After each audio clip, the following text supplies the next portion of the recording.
Let's get the boys in here. We got the gang from the Chappelle Show. We got Charlie Murphy. Bring him in. Charlie Murphy. Billy Burr.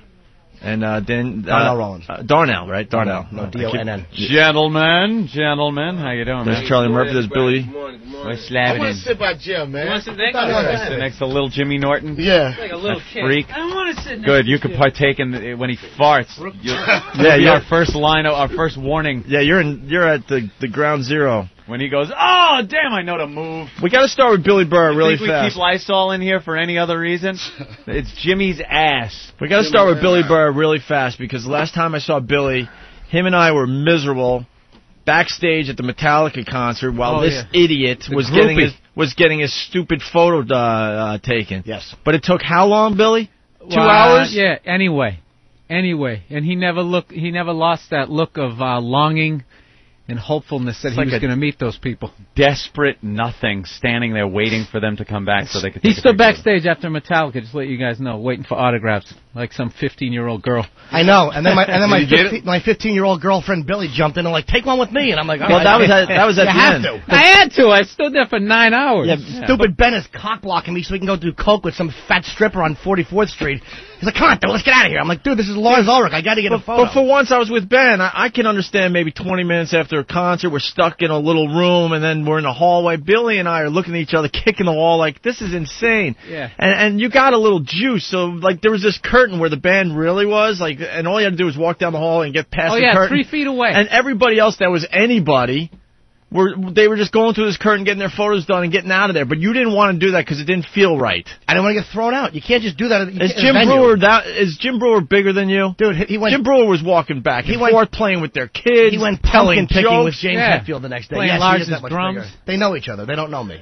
I'm just a weirdo. And pumpkin picking with James Hetfield? Yeah, Brewer did. Hetfield stayed at this house. They went pumpkin picking. But Billy and I... Could you guys switch this conversation to hip-hop? Hip-hop so me and Donnell could be involved. Charlie's got no clue what we're talking about. I'm like, okay, I heard of Metallica, but once y'all moved past that word, I was on, in space. You did BLS, man. We got to balance this out. You did BLS? You wasn't talking in BLS. You was very quiet.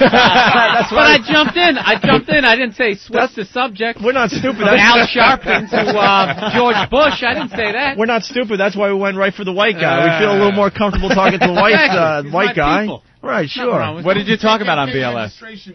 Wait, what did you talk about on BLS? What did we talk about our show that we got coming up this weekend? Yeah, you guys are at Caroline's, right? Talking about Caroline. I just totally guessed. Thank God I hit the right comedy club. Yeah, Caroline's is good to us. What are you doing for Black History Month? What have we done for Black History Month? That's good. I'm being a little more. I'm leaving one lock on my door open. Okay, it's like an improvement. It's like a little thing of trust. Yeah. It's a little thing of trust. Right. Now I figure I'm actually click it off. I feel good about myself until now that I think about it, when I'm driving through Harlem, I actually stop at the traffic lights. At the red. Okay, that's another improvement. That's good. That's good. We're trying. Very good. Usually, man, red lights. What? All we can hope for is an improvement, right? Yeah. That's it. Jimmy, what are you doing for Black History Month? Anything? I made you guys not bring Billy in alone today. Very good. So, who's on the show? It's Charlie, Donnell, and Billy. Anybody else, or just you two guys? It's just three of us, man. It's just three of us. We've been going all over the country, and Caroline's was actually in the beginning of the tour, so it's the first venue that we've doubled up on since we've been on this tour. Now, is Chappelle's show starting this year? Because I know that there was some production delays. What's going on with Chappelle's show? Dave, he got the flu, so on the walking pneumonia, so it took. It's not a Michael Jackson excuse for something, is it? No, or he actually? He got sick of counting money. He got sick of counting money. Coming down with something. I think I'm coming down with something. $50 million. A lot of germs on those bills, right? Yeah. But I told people always ask that question, man, and I can't speak for everybody, but we're excited about working again. But it's like, so what's going on? What's going on with Dave? What is he doing? But everybody knows he got a check for like $50 million. and because we don't really trust the white man too much, he's counting all his monies with singles. Making sure it's all there, right? Every time he gets to like 40 million, somebody from Comedy Central comes in, he's got to start his count on it. So as soon as it's all counted, he'll be back. I read in the paper that they were saying something like he's worrying that he wants to have this season equal last season as far as being funny, because last season just took off and it was fantastic. And he's having some kind of writer's block. Or Yeah, all he's kinds of having crap. a nervous breakdown. Right. That's all BS, man. Yeah. I was with Dave the other night. Dave's fine. He's the same person he was last season. And we don't really have to reinvent the wheel. All we have to do is keep doing what we've been doing. Got to feel a little pressure, though, because, I mean... Well, of course, I'm sure that anybody that's given a check, of that amount is going to feel pressure because, you could be murdered over 100,000. We gave you how much money? And we lost our money. You know what I'm saying? I can have anybody kind of worried, but, hey, I'm sure that, we're going to do what we did last year. Yeah, not just the cash. You want to put on a good show and stuff, and you want it to be as funny as, absolutely, as last season. I don't see how we cannot put on a good show. We got the same people coming back. But if we can all get writer's block, it could be a problem. I get writer's cock. There you go. That's when you tell a girl, hey, I want you to come over. Jim. Let's get together. Let's write and be creative. Yeah. All of a sudden, your dick comes out. Yeah, she's been a comic for 6 months. You're like, yeah, it's a funny bit. Yeah, I'll bring you on the road, you fat-titted dope. Yeah. Comics are just the worst, man. You guys are just the worst. When you ask a girl how long you doing comedy, if she says less than a year, I get clear stuff coming out. I even tell him what. Wait, get in there, bro. Get in there. Yeah. I even tell him what. All right, the white guy's gonna talk again. You hear that, Charlie? He's talking to you. Get in there, Bill. Come on. No, he was talking to you. I said to you. No, I said to you, so he can hear you. I said bro, actually. I said get in there, bro. Yeah. We don't use that. Come on, man. It's your month. It's your month. Oh, you want to hear some old school black? I still say cheddar. Yeah. We don't say bro. Okay, nigga, listen. Go Opie's the worst, man, with his lingo. You think you're watching a Shaft movie. He's got these old 70s... I want to know how many fucking producers y'all have on this show, man. Feels like none most times. I know the strategy. Like one. I figured out the strategy. Yeah? Because producers are getting fired like left and right. Mm-hmm. Yeah. So you have like 9 producers. So when you got to fire somebody, we still have like 8 producers. That's left. true. They're in line just in case they wite a stupid Tsunami song and get thrown off the air. Well, the producer that got fired from the Tsunami song used to work for us. I know, Rick. Yeah, he used to be ours. And can I tell you, when that Tsunami song, when Todd and Rick got fired, one ceiling got dented by someone's hands pumping their fists in the air, and it was Donnell. I'm like, when I see Donnell, I have to hug him. Nobody was happier than Donnell. Them motherfuckers so nervous. Any word that rhymes with tsunami, they get nervous. They hear salami. They're like, salami where the fuck is the salami right now? We want to apologize to the Italians with the salami. No shit. They just keep apologizing every day, man. Holy gee, I can't believe they bounced Todd. Tsunami ruined some lives, and that's tragic, but it ruined some careers too. Do you feel like you dodged a bullet by being out of there before that happened? I mean, because obviously Donnell was on air. Yeah, well, you would have sang that song if you were there. No, I wouldn't have sang that song. It was hacky. No, I would it have wasn't tried to that bang good. a couple of Asian chicks they called the hotline, but... Is Miss Info as big a twat as she sounds like on the air? No, she's good. She nice? Nah, Miss Info's good people, man. Yeah, I worked when I first started there. It was kind of tight. I think with radio, anytime you've been doing something for a while and you introduce somebody else, it's like you got to earn your stripes or anything like that. But after we went through that, it was cool. It was cool working with her. Okay. Yeah. She sounds like the type that just get mad at anything edgy, like like anything that's remotely unpleasant. Shit, man. Yeah, that's what I'm saying. Miss Jones was cool. Huh? Miss Jones? Can I tell Miss Jones to suck my penis on you? Oh, yeah. No. You don't have to say penis. Suck my dick! Damn, I've been wanting to get somewhere where I can say that shit, man. That was Ashley Larry, Miss Jones. Yeah. Oh, damn. Charlie Murphy's still cool, Miss Jones. Charlie likes Miss Jones, yeah? I'm cool. Yeah, me and Miss Jones is cool, man. Yeah. I think she kind of, backpedaled and sold them guys out. She should have stuck up for him a little more. Yep. I think she'd have been bounced on her ass if she did. I think she was there just saving her job. But, sometimes you got to take the bullet. Take the bullet and start. She comes off like, she got in there. Her she got a couple of people bounced, and she really didn't seem that upset about it. Company line, just took it. And the words of Miss Jones, oh, well. That's one of her phrases. Oh, really? You never heard too much for this show. Yeah. No, I really don't listen much. Cash rules. Cash rules, man. Cash rules. Yeah. You know, that's why she did what she did. Cash rules. It's business, nothing personal. Hey, were you invited to the funeral there, Rick James? Rick James. Yeah, I was a pallbearer at his funeral. You were? Yeah. How was that? It was strenuous. we had the coffin was pretty heavy. I thought you meant mentally strenuous. That bastard did gain a little bit of weight, didn't he? We had him on. We had one of the best interviews ever, man. He was unbelievable on our show. Oh, totally. He was an unbelievable guy, man. You know, I'm glad to have known him. Yeah, he was just so open and honest, and he gave talking some about great prison, stories. Talking man. about Linda Blair, like anything we asked him. I'm gonna tell you something about open and honest. People like someone that's open and honest because that's showing a degree of vulnerability, and it's easy to trust somebody like that. Yeah. It's easy to trust me if I got my hands down and I'm showing you my vulnerable spots and I'm talking to you than it is if I just come up to you and I'm like everybody else does with my guards up and all that. You know, people like the guy who's easily assessed more than someone who's guarded. You know, and Rick was very open and he was also painfully honest. Yeah. He told you the truth all the time, so that's why people liked him. Open and honest. Like, you know, like for instance, Rick James was one of the guys who I never seen this fail. Him walk up to a girl and say, "Bitch, I'm Rick James, bitch," and then it goes on from there to you know success. I don't know of any other man that could do that, and I don't think that Rick could do that to any woman, but he knew who he could do that with. Yeah, and that's why he never failed. The Rick James story, you brought that, right, and as well as the Prince story, which was like two of the biggest things on the Chappelle show that kind of like took you guys through the roof. Goddamn huge, man. How did these stories never get used anywhere before? I mean, they're hilarious. How did no one entertainment grab They them? was used at Charlie Murphy's barbecues and stuff like that. yeah, Charlie. That's how it happened, man. They just overheard him talking shit in the back, man.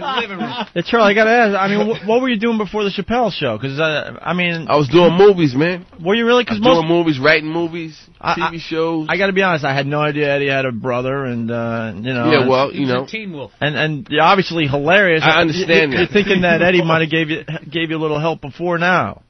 Because now you're just blowing up. In this business, nobody.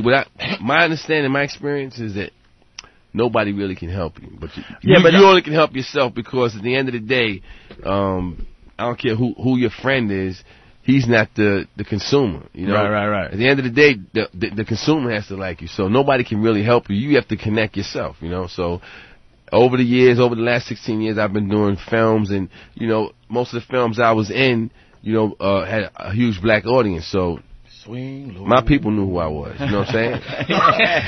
My people knew who I was. My people knew who I was. And you know, and then when I got on the Chappelle show, it had the crossover audience. Yeah. And bingo. You know what I'm saying? Did Dave just hear those stories and go, "This has to be on the show"? Yeah, pretty much. Yeah. Because they're not stories that have like traditional punchlines. That's what makes them so funny. It's like if you just heard that Dave's story, show doesn't have a traditional anything. Right. That's what makes it unique and new. You know, it's nothing traditional about his approach or the things that he chooses to make light of, you know. So that's why the show is where it's at. How did Rick feel about the... Rick loved it, man. That actually put Rick back on the map. Yeah, it certainly put the light back on. You know what I'm saying? He was back on the road. You know, he got the standing ovation at the BET Awards. I mean, the whole room stood up for him. Yeah. Man. They had to feel great, you know, and he went out feeling good. You know, and his son, at his funeral, his son let me know that was one of his youngest sons. He has two of them. The youngest one let me know that was his favorite thing to watch on television. So I feel good about us being able to do that together before he passed. You know? Yeah. Now it's hysterical to watch and stuff, but I mean, if the story's accurate, which I assume it is, it must not have been. If the story's accurate, Rick would be dead. Yeah, you got exactly. I mean, from Charlie Murphy, I'll be in jail for murder. Well, that's what I'm gonna say. I mean, at the time, if that stuff really happened, you would have killed him. Exactly. So what? You have to also understand this. You have my story, and then you have the talent of Dave Chappelle, man. Yeah. But Charlie's story's never true, man. No. We're going to change the name from True Hollywood Story to Charlie Murphy Lies, man. We can't find anybody. Well, Paul Mooney. That killed all that. That killed all that. Him for you. You paid him exactly. No, I didn't pay anybody money. That's what I'm trying to get you two young bucks to understand. Paul Mooney knew me for years. You guys just met me. That's why I got to keep getting you guys a little glimpse, because sometimes I don't think you'll realize who you're talking to, and you put your health on the line. We're talking to the Tony Montana of comedy, man. You put your health on the line. You know what I'm saying? You come out of your face, you say different things. Charlie's a bully. And then after, no one's really coming at him. You know, add it up in dollars and cents. Is it worth it? Got his lawyer's number. He's so He's always coming at that. He spent 6 months in jail for you shoplifted at like Staples or something like that. Ever since then, his whole attitude, man. You just say hello to him, and he like prison mentality. Yeah, he's got his chest out and shit. We like you, Charlie. You like me? Okay. Months, all right. You know? Bullying people around. I do what works for me, man. Wow. Wow. Bullying. I ain't no bully, man. I got three sons. I got karate, 3 sons. It's a dangerous combination. You know karate? What? You know karate? I don't want to talk about that on the air, man. Oh. I just say this. I handle mine. These guys know. They've been karate. That's how karate people do. These guys been on the road with me. They got. That was a ghetto version of the Peaceful Warrior. Ask them if they've been.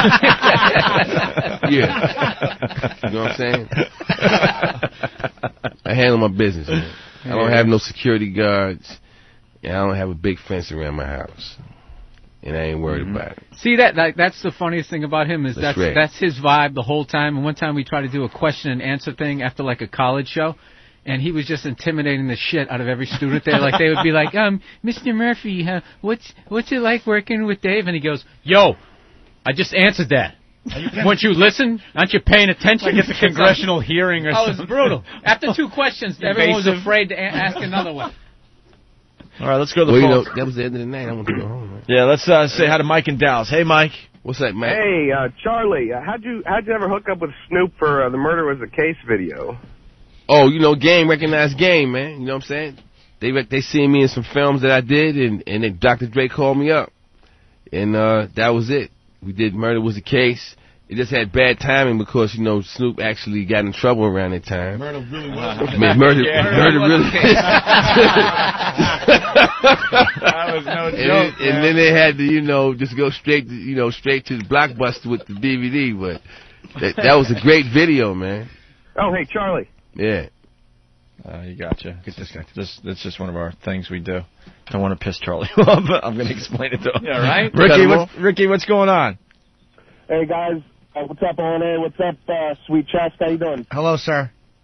I just need to ask Charlie if the Rick James stuff is going to make it to the second season box set, and if my man could also give me I'm rich, biatch.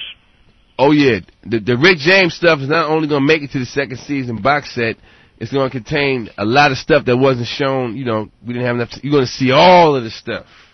So that's a very big reason to buy it. And as far as the I'm Rich biatch, that's my man Ashley Larry. You got to hit that. I don't normally do it for guys, but if your girlfriend or wife is anywhere around, I'm rich, biatch! I'm backing up. All right, very nice. By the way, what kind of question is that? How could the Rick James stuff not be on? No, we're going to leave off the biggest thing on the show. No, it's not going to be on there, sir. It's everything but the Rick James shit. No sketch stuff. Yeah, it's all the skits that didn't work. It's only Dave's stand-up in between. That's all that's on the whole thing. Mario from the city, what's up? What's up, guys? Hey. I just wanted to say I was a big fan of Charlie Murphy in Grand Theft Auto. His character, Jizzy, was hysterical. Thank you, man. Charlie, Thanks you got a lot. to tell him the story about you. Hey, my kids is using that to get back at me, though, man. Whenever I chastise them, they go downstairs and kill Jizzy.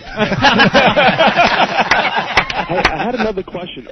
You're in Grand Theft Auto too, right? Yeah, Anthony and I. Yeah. Are you in the latest game? The latest one. Yeah. All right. He's Jizzy B. I'm Jizzy B, man. Oh, my God. Yeah. All right.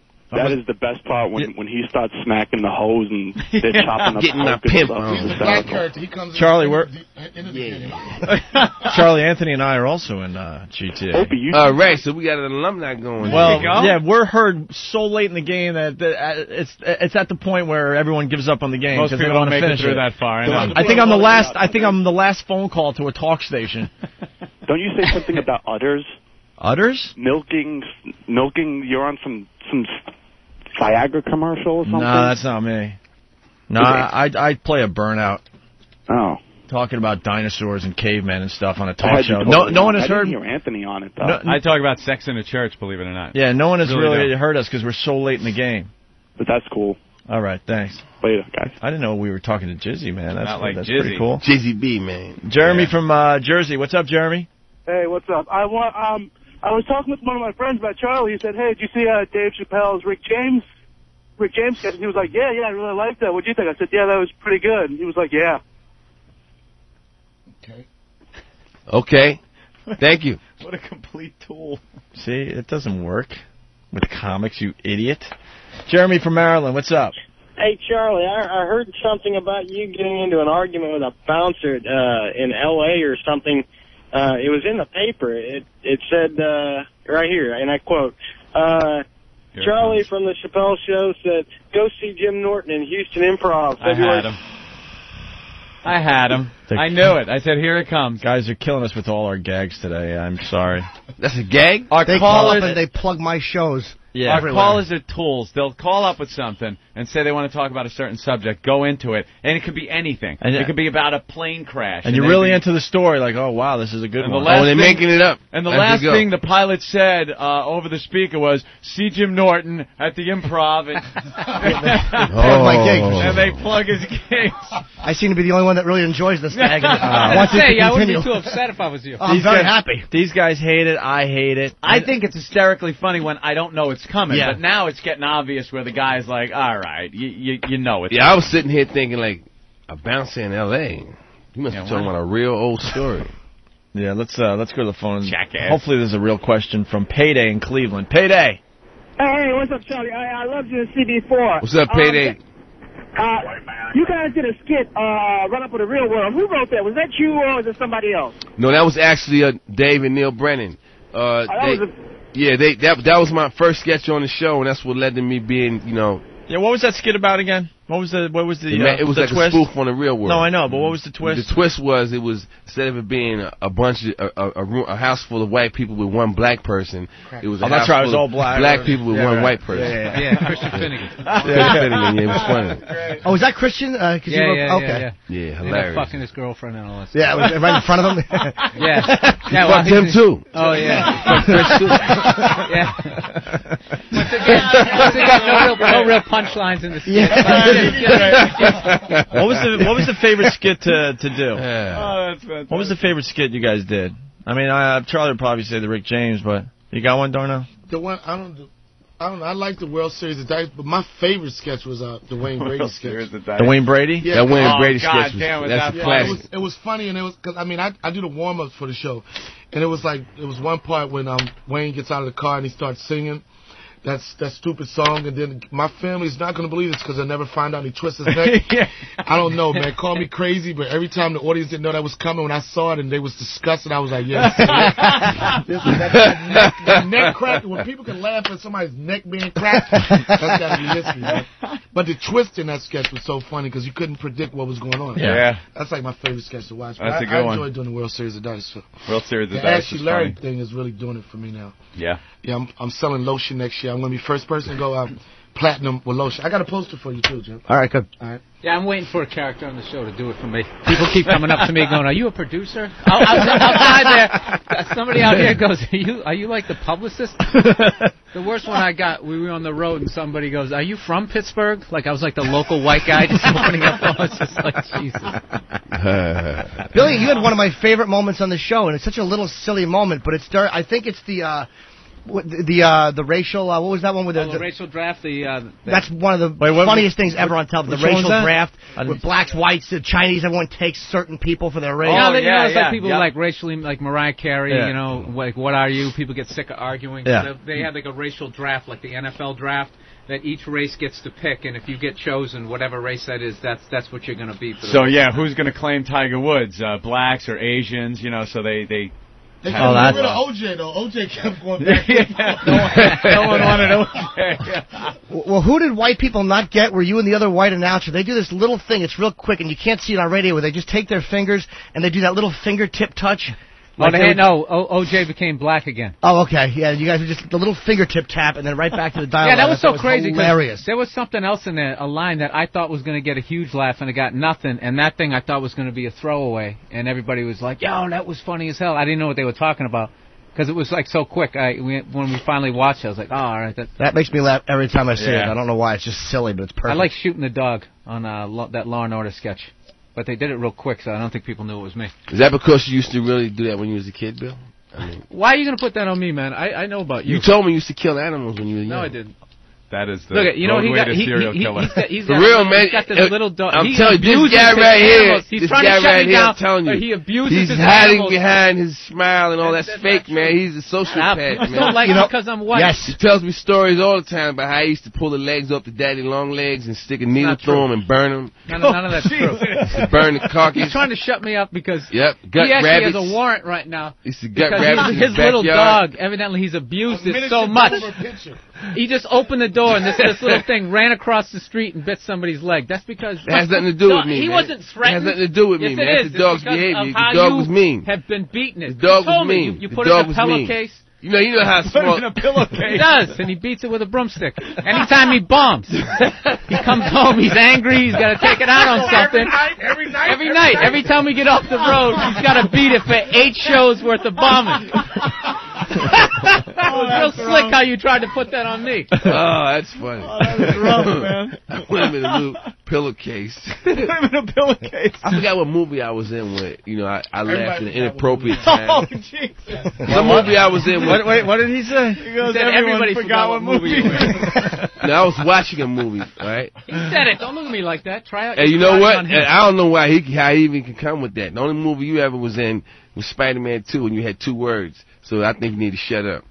All right? And nobody called in yet. It wasn't what were the 2 words? Spider-Man stole that guy's pizza. Oh, okay. It was 5 words. 2 words. I like that. You got to get on mic. The first 20 seconds. That's the only movie you was ever in, and probably the last one. Jimmy was I told you, man, you've been blacklisted, man. But Charlie. You've been blacklisted. I'm telling you. We've been doing it like with the tour and everything. Every city we went to, we've had like a Shabba Ranks lookalike contest, and Charlie's won. The only person's ever done it in 50 states. So we want to give him a round of applause. And we've also held a drunken Nick Van Exel lookalike contest. Nick Van Exel after rehab. And Donald, when his NBA money's gone. If his NBA money's gone, he's on steroids because he has a bad liver. I don't do steroids. He looks like Donnell. That's how Nick Van Exel would look. On medication. All right. He would look like Enough of that.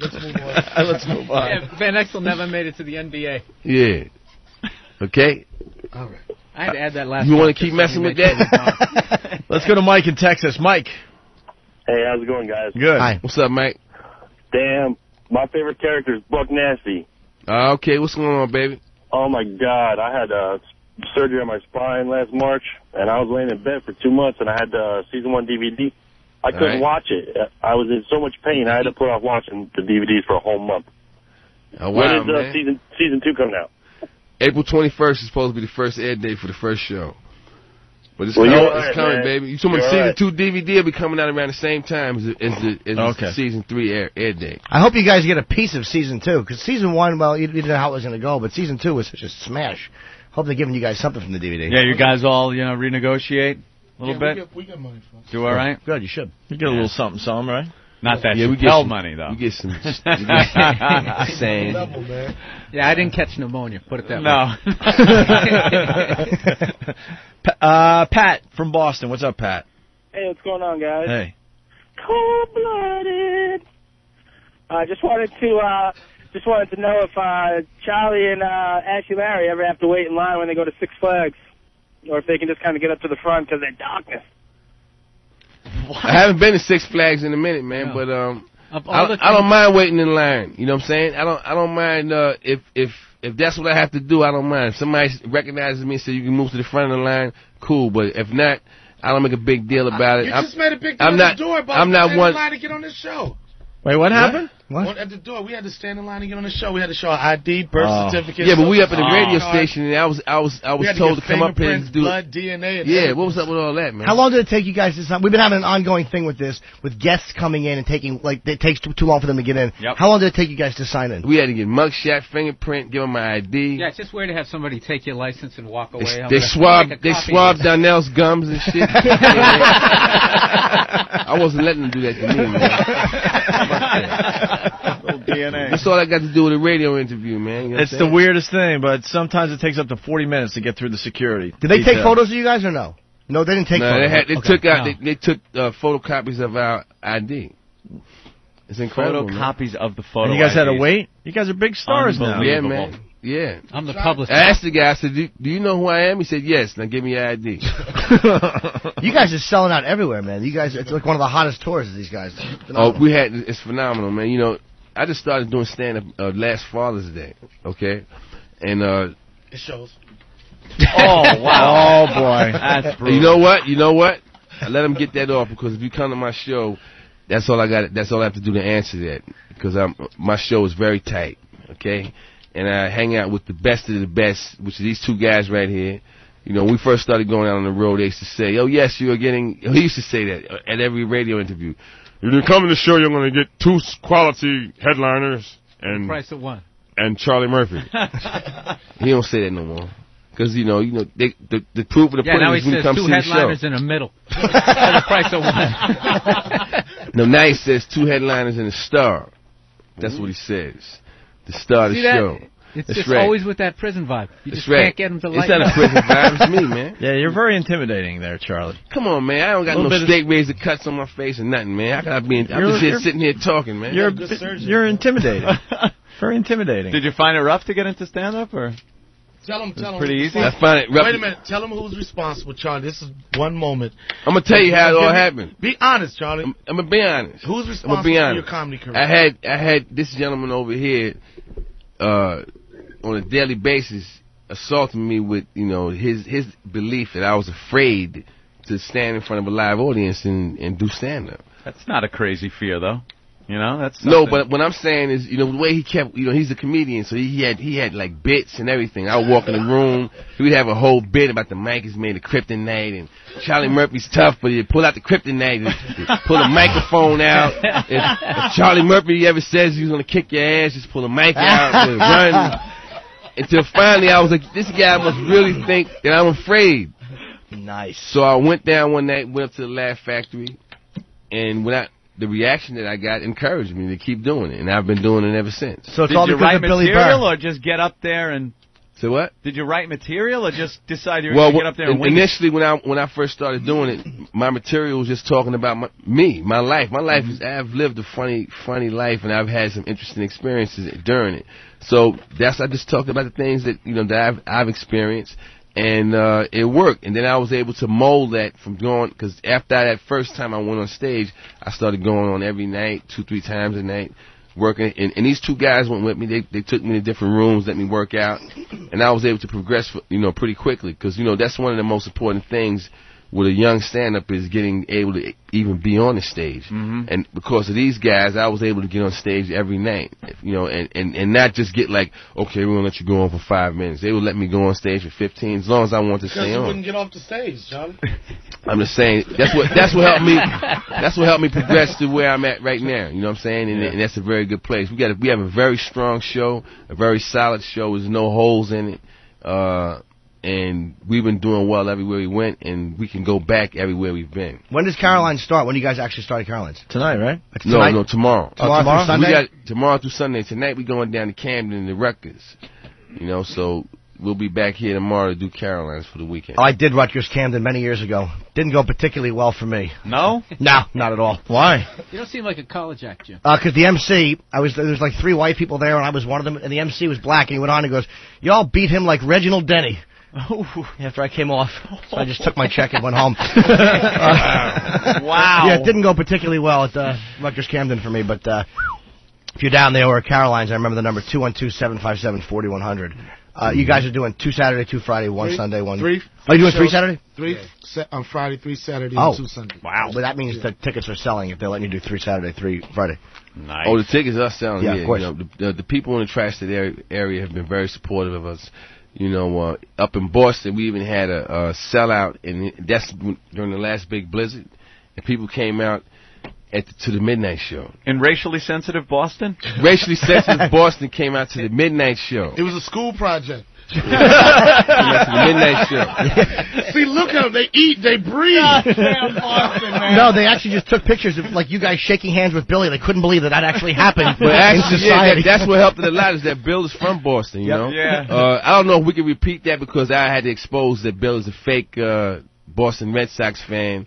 And fake. True. He's also a fake Patriot fan. It's not true. Well, anybody out there that's listening, they're just anybody out there that's listening, just mad because we keep winning. His hat that he has on is lives in Jersey, and they don't have a team. Keep winning. Slow down with the Sox, at least. No, the Patriots. Oh, okay. Yeah, and, they do. The Red Sox won last year. They're upset about it. That's all. He's not a true fan. Trust me. He was trying to sell his we was in the room when he was putting his stuff in the garbage and all of that. We seen him do it.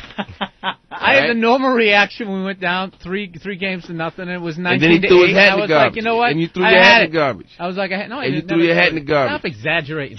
You threw your hat in the garbage. You threw his hat in the garbage. You just went on a 20-minute speech about how honest you are. Threw his hat. And here you are, exaggerating. Come on, I thought you come from the heart. You don't have the guards down. We was down in Missouri. He threw his hat in the garbage. Never happened. And the next day, he had the limo driver Charlie's lying, his drive eyes him get back wider. to the venue. And he went into the dumpster behind the venue and got the hat back out. I remember that, too. You remember that? Yeah, and you know what? When I looked in there, Charlie was in the dumpster because the crowd threw him in there for his first 20 minutes.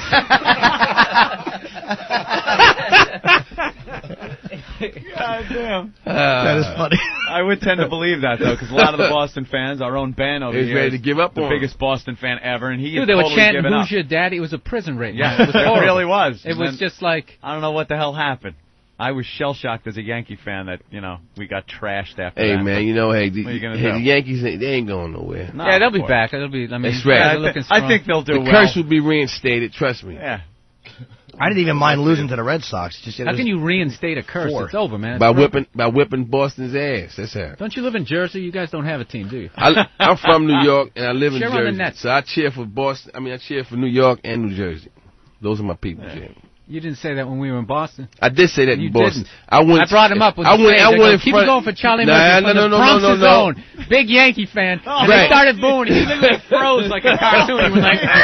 That's the worst thing you can say. No, but then, you know what's funny? He went on and told that lie about me so well. He had my own mother coming up like, did you really throw your hat out? I'm like, no. He's lying. That's not what his mother said to him. His mother's exact words was, he got the best of you, Billy. See that? Nobody believes it. They don't want to believe it. That was his mother's. Why would they stick up? Oh, you know what? Now listen to this. Oh, here it is. He told me that his mother never heard of James Brown. Really? Do you believe that? No. Until, do you believe until that's his brother, impossible? Until his brother, listen to me. Would you shut up? Until his brother did that bit about him. With the hot tub. In Delirious. We're talking early 80s. This is way before BET, way before basic cable. What shows was James Brown on that my parents watched Sullivan. Lawrence Welk, though. Ed Sullivan. They watched Lawrence Welk religiously. They used to watch Ed Sullivan, too. I'm sure your parents I must say, up in Boston, though, they probably didn't. Yeah, they blocked it. There's no black you want to tell me that they blocked that wasn't playing up in Boston? Boston's like a whole nother galaxy when it comes to black people. It's like they didn't play Sex Machine in Boston. Boston it's like a racist San Francisco. That's what it is. Same size, just no openness. If you live there right now, you'd be in Roxbury. Yep, it's just all segregated. They have their borders. No one crosses them. They have their Asian area, the Italian area, the black area, the white Irish. As opposed to down here where everybody's all mixed up. A melting pot. And nobody up there listens to James Brown. To get along. I'm sure there are a few people. I don't believe that, man. Go into the attic like Anne Frank and turn on the record, listen to some James Brown. Make sure their white friends don't hear them listening to that. Wow. My mother bought me my first record. She bought me Sing Along with Mitch Miller and the Gang. I'm not even lying. So, Mitch Miller. Mitch Miller. Yeah. Great. Sing Along with Mitch Miller and the Gang. And the Gang. Yeah, the big hits, Won't You Come Home, Bill Bailey. I mean, you know how far away from James Brown that is? It's light years, man. She probably heard his stuff at a party or something and didn't know it was him. That's what I'm trying to say. I feel good. How do you not? You've had to. How could you not have heard? But what I'm saying, I'm with Charlie. Charlie, come on. But look, if James Brown came up the walk, she would lock the door. She wouldn't know who he was. I'm not saying your mother recognized James Brown. I'm saying your mother danced to his music before. She would lock the front door. No. What about the back door? Why are you always going to make it some interracial sex story? Black History Month. Black History Month. That really should have been offensive. You just say my mother would. I'm James Brown. I've been on the show for all right. I don't know if we got. Wait, say this now. What? Wait, his mother would. That's going across the line. I didn't say. Wait, what happened? What happened? I wouldn't disrespect your mom. Got the rest of the month. You got I think you should punch him in the face for that, Bill. Rest of the month, he can say whatever he wants. All right. I think you should punch him in the face for that, Bill. You probably think I should do that. Yeah. You're into violence. If you're a real man, I think you should handle it. I'm not trying to intimidate you. I'm trying to guide you to victory and glory. I don't know. I don't know. Did we accomplish the Olympics, anything here? Charlie. Nah. No? How much time we got left in this office? 2 minutes. 2 minutes to go? 2 minutes. All right. Well, damn, time flies. Gentlemen, thanks for dropping in, man. Hey, man, thanks for having us, man. It was a blast. Definitely a pisser. Now, listen, you guys are coming to our show, right? I'll go. I'll be there. Keep the lights. We're going to be looking for y'all, man. I'll definitely be there, and I'll stop backstage and say hi to prove I was there. I can't wait to see you guys. It's at Caroline's tomorrow. Tomorrow. 3 shows Saturday, tomorrow, 3 shows Saturday, 2 shows Sunday at Caroline's. 212-757-4100. These shows will sell out, and I'm not just saying that because I know them, but because it makes me sick every fucking city I go into. But they were here. They sold 3 shows. I got fucking 8 people in the audience. I just want to bite the 3 of you, but they do sell out everywhere. So buy tickets now. Don't be an idiot and just walk up. Get them before you go. Yeah, right on. And the season starts April 21st. April 21st. And the box set will be out. Stuff will be out. Right. Season 2 right around that same time too, right? All right. That's good. Right. Come on and hang out with Charlie Murphy, Donnell Rollins, and Bill Burr. Bravo. Thanks, guys. Thank you. Appreciate it. I don't know what we did, but it seemed funny. That was what we always do. It's all good. Damn time today, that's for sure. I learned Charlie's very intimidating, but seems like a nice guy. Not intimidating, man. Y'all don't understand that. Not intimidating. I don't see any, nothing intimidating. The guy's got his, daddy. His personality. That's how he is. Family man, daddy. All right. But it does feel like these two are like anime around Ike when Charlie talks. That is kind of the vibe I get. Like, we're happy he's smiling now. But he's smiling now. Damn. I heard it all. I didn't like that shit, Jim. I'll see you outside. All right, we'll see you guys at Caroline's. Billy, any final thoughts? Nothing? No. Nothing really. Go Sox. I'm supposed to wrap it up. Yeah. No, you don't have. Definitely. We only have like 10 seconds.